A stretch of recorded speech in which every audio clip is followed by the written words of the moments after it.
नमस्कार दोस्तों, स्वागत है आपका अपने YouTube चैनल राहुल सावरना जीएस पर। दोस्तों आज फिर से हम आपके सामने अच्छे-अच्छे वो प्रश्न जो प्रश्न ना टफ है ना आसान है, लेकिन आपसे एग्जाम में पूछा गया है और ये क्वेश्चन बार-बार पूछा जा रहा है।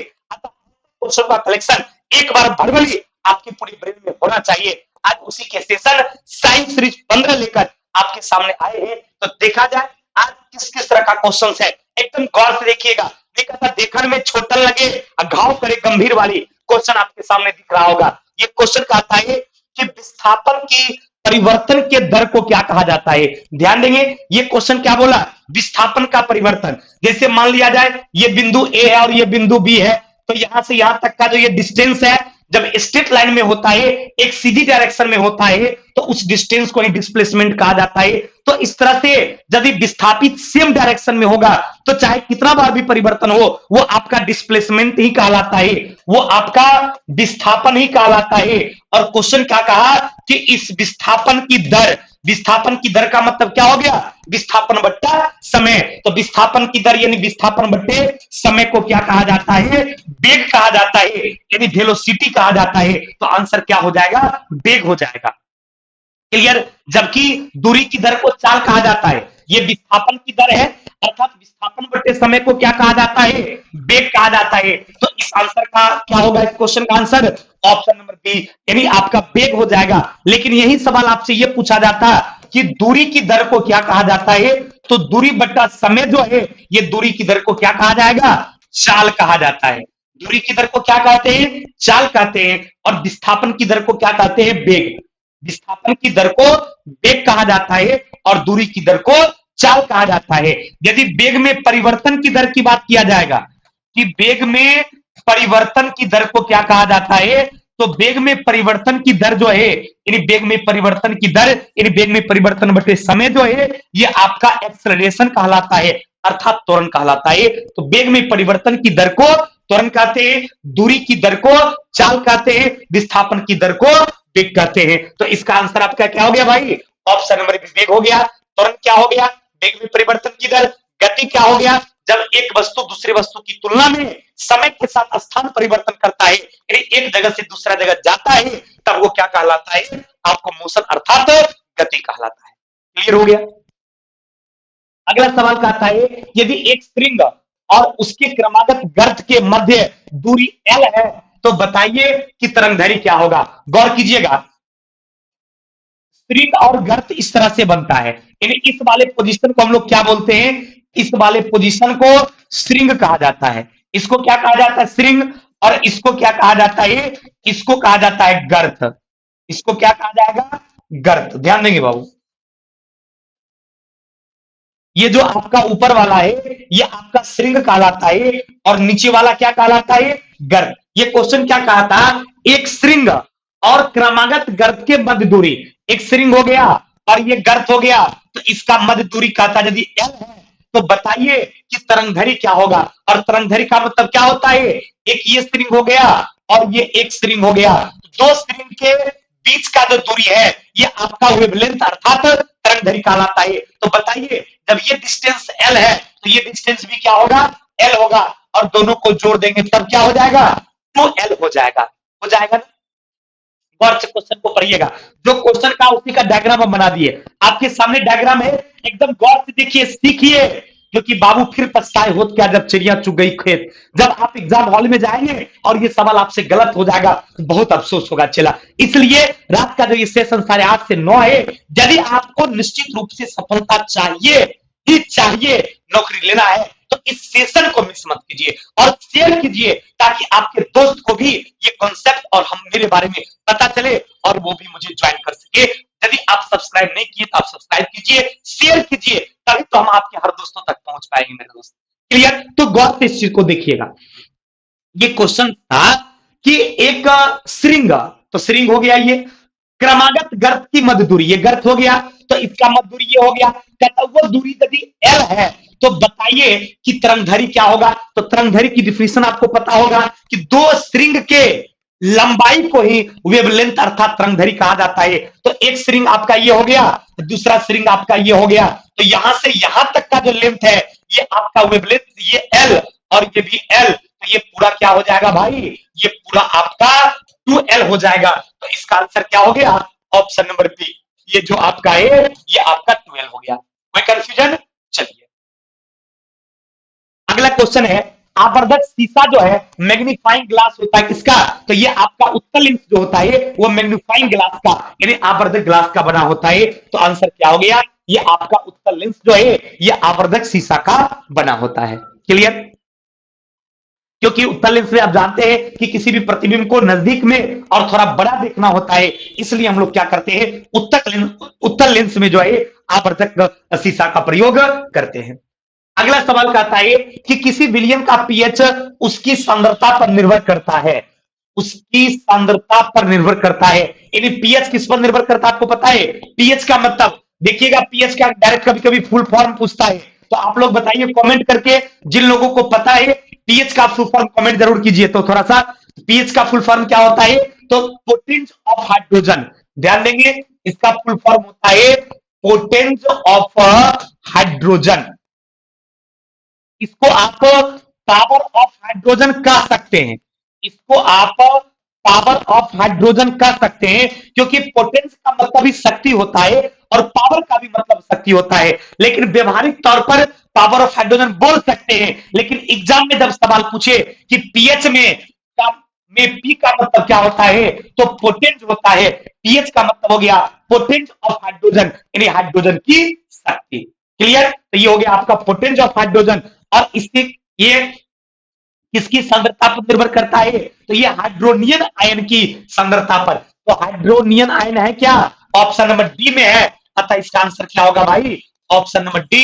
ये हाइड्रोनियन आयन जो है, ये हाइड्रोजन आयन जो है जिसको हाइड्रोनियन आयन कहा जाता है, इसी आयन की सांद्रता पर निर्भर करता है। तो ये आपका हो गया पीएच जो है हाइड्रोनियन आयन की सांद्रता पर। और पीएच का फुल फॉर्म तो एकदम दिमाग में रखिएगा, ये एग्जाम में कई बार, इस बार देखिए होंगे आप रेलवे ग्रुप डी के एग्जाम में भी ये क्वेश्चन पूछा गया था और कई बार बिहार के एग्जाम में भी पूछा गया है। तो इसको ध्यान रखेंगे, पीएच का मतलब पोटेंस ऑफ हाइड्रोजन।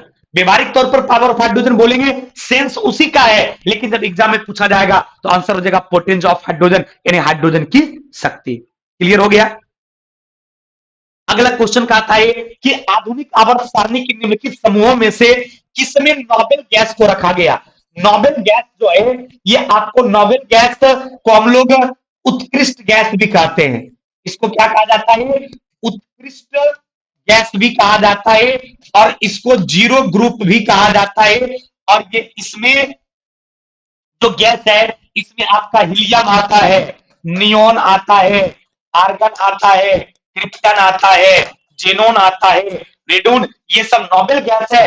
और इसको आधुनिक आवर्त सारणी के किस वर्ग में रखा गया, तो याद रखिएगा इसको वर्ग 18 में रखा गया। किस वर्ग में रखा गया मेरे दोस्त, तो इसको वर्ग 18 जो है इसमें इन सारे नोबेल गैस को रखा गया, helium, neon, argon, krypton, xenon और radon. Helium, neon, argon, krypton, xenon, radon ये सब नोबेल गैस है, उत्कृष्ट गैस है, इसको वर्ग 18 में रखा गया। तो इस क्वेश्चन का आंसर क्या हो गया भाई, ऑप्शन नंबर डी यानी वर्ग 18। यानी वर्ग 18 का उपनाम हो गया नोबेल गैस, उत्कृष्ट गैस, इनर्ट गैस। कभी कभी डायरेक्ट क्वेश्चन पूछता है कि वर्ग 18 को किस नाम से जाना जाता है, तो नोबेल गैस, उत्कृष्ट गैस के नाम से। क्लियर हो गया? अब इसी तरह से वर्ग 15 जो है, वर्ग 15 को निकोजेन कहा जाता है। याद रखिएगा वर्ग 15 को क्या कहा जाता है, वर्ग 15 को निकोजेन कहा जाता है। वर्ग 17 को हेलोजन कहा जाता है।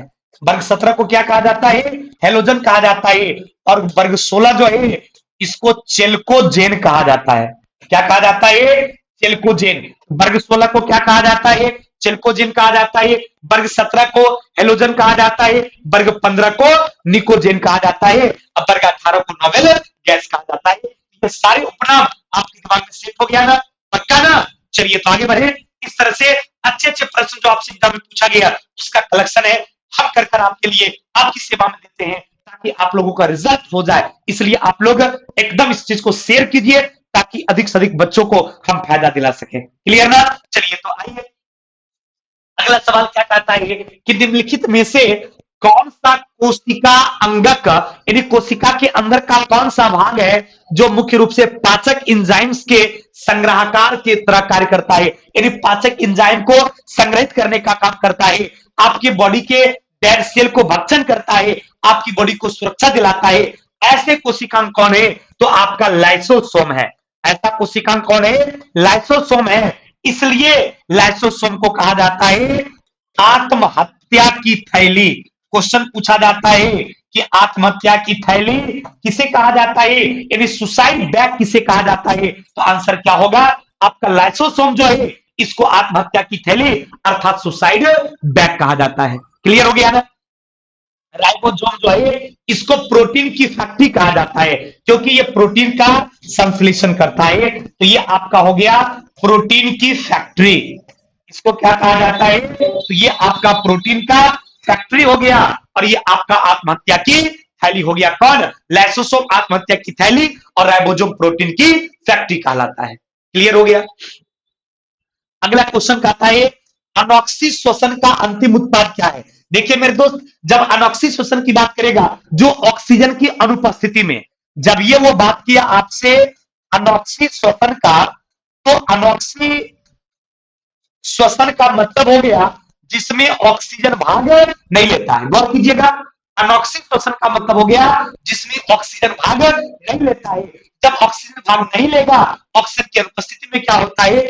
आपका ग्लूकोज जो है ये ग्लूकोज टूट जाता है, और ग्लूकोज टूटकर जो है लैक्टिक एसिड में कन्वर्ट हो जाता है।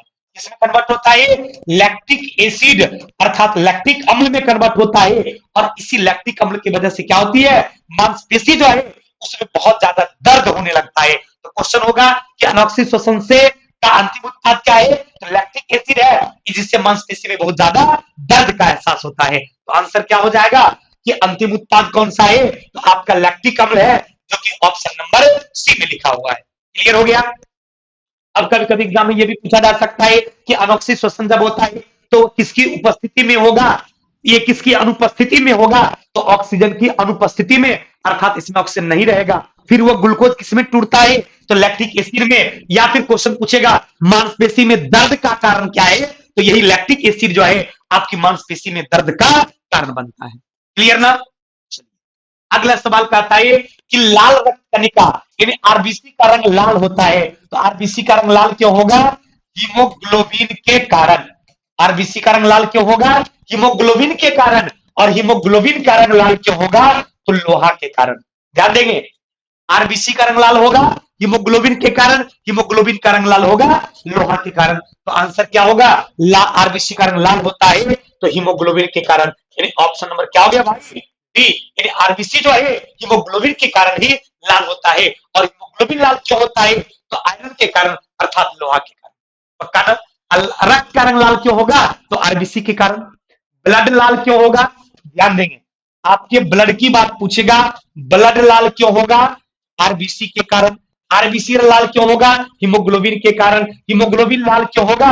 लोहा के कारण। तो लाल होने का ये सारा रीजन है। ब्लड का आरबीसी का लाल, आरबीसी हीमोग्लोबिन के कारण लाल, हीमोग्लोबिन लोहा के कारण लाल। क्लियर ना? चलिए अगला क्वेश्चन आता है कि पुनर्जनन का अर्थ क्या होता है? पुनर्जनन का मतलब होता है उसके बॉडी के एक छोटे पार्ट से पुनः एक नए जीव का निर्माण होना। जैसे आपने हाइड्रा का नाम सुना होगा, ये हाइड्रा जो है इसमें पुनर्जनन होता है, और हाइड्रा में मुकुलन भी होता है। इसमें दो प्रक्रिया होता है, इसमें आपका मुकुलन भी होता है और इसमें जो आपका पुनर्जनन होता है, दोनों। लेकिन प्लानेरिया की बात करेगा, प्लानेरिया की बात करेगा तो आपका प्लानेरिया जो है इसमें सिर्फ और सिर्फ क्या होता है? तो इसमें आपका सिर्फ जो है ये पुनर्जनन होता है। स्टारफिश की बात करेगा, स्टारफिश की बात करेगा तो इसमें पुनर्जनन होगा, यानी बॉडी का एक छोटा सा पार्ट से एक नए जीव का निर्माण होना। कोई हिस्से का प्रतिस्थापन नहीं होगा, छोटे खंड से जीन के पूरे शरीर का निर्माण होना, यह पुनर्जनन कहलाता है। तो आंसर क्या हो गया भाई? ऑप्शन नंबर आपका जो है बी हो गया। कलिकाओं के निर्माण से जो है कायिक प्रजनन होता है। कलिकाओं के निर्माण से कहेगा तो इससे जो आपका है वो आपका कायिक प्रजनन होता है। प्लानेरिया और स्टारफिश में पुनर्जनन होता है, जो बॉडी के छोटे पार्ट से एक नए जीव का निर्माण हो जाता है। क्लियर? अगला क्वेश्चन, आधुनिक मनुष्य के हाल का पूर्वज कौन है? आधुनिक मनुष्य के हाल का पूर्वज जो है वो क्रो-मैग्नन मनुष्य है। अभी जो हम लोग अब मानव के रूप में है, तो हमारे हाल के जो पूर्वज थे उसको क्या कहा जाता है? क्रो-मैग्नन कहा जाता है। जबकि जावा मनुष्य जो है वो मनुष्य है जब मनुष्य अपने पीठ की हड्डी जो है, रीढ़ की हड्डी को सीधा करके चलने, जैसे आदि मानव का पिक्चर आप देखे होंगे, आदि मानव जो है इस तरह से झुककर चलते थे। जब मानव सीधा होकर चलने लगे, यानी हम लोगों की तरह जब उनकी रीढ़ की हड्डी सीधा हो गया और वो सीधा चलने लगे, तो उस मानव को क्या कहा जाता है? जावा मानव। यानी क्वेश्चन पूछा जाएगा कि जब मनुष्य जो है सीधा होकर चलने लगे, यानी मनुष्य जो है जब सीधा होकर चलने लगे, तो इसको क्या कहा जाता है? जावा मानव कहा जाता है। नियंडर स्थल मानव क्या होता है? नियंडर बल होता है बाबू। नियंडर बल मानव क्या होता है?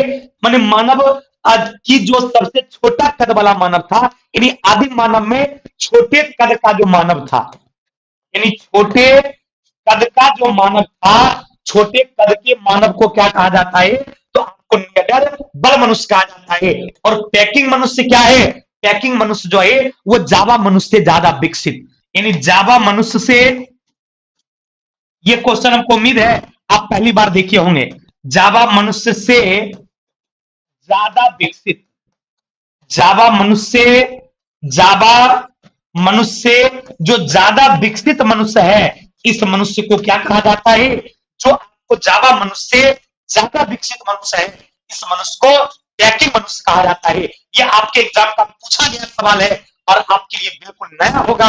आप इसको बिल्कुल सारे पॉइंट्स को नोट कर लेंगे और इस तरह की अच्छी कॉन्सेप्ट यदि आपको लेना है तो आप हमारे चैनल को सब्सक्राइब करके रखिए, शेयर कीजिए, तभी तो मेरे दोस्त हम आपके दोस्तों तक पहुंच पाएंगे। क्लियर ना?